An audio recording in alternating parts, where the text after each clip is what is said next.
Kukata tamaa ni sumu ya mafanikio yako.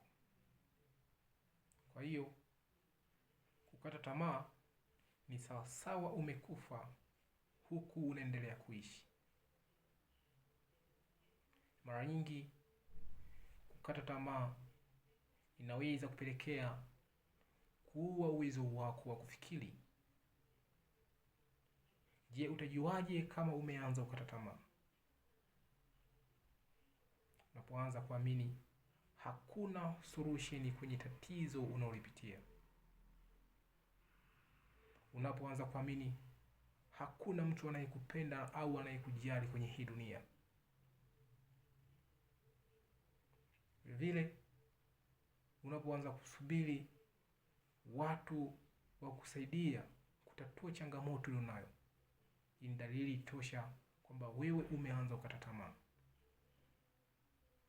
Vile unapoanza kukimbia tatizo badala ya kutafuta suluhisho la tatizo, hii ni dalili tosha kuwa wewe umeanza kukata tamaa.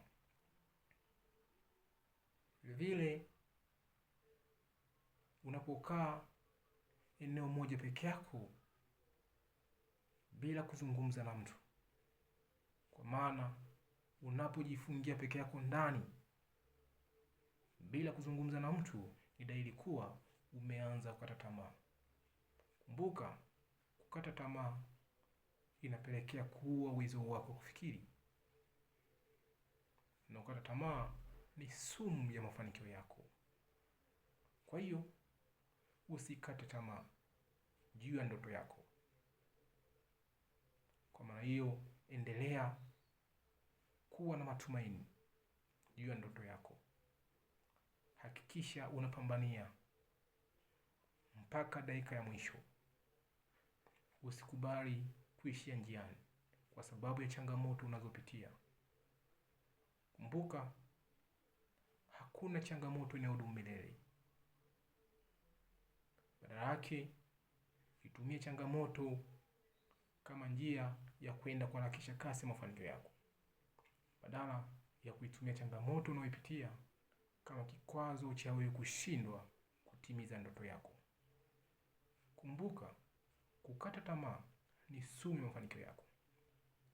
Na kukata tamaa ni sawasawa umekufa huku unaendelea kuishi.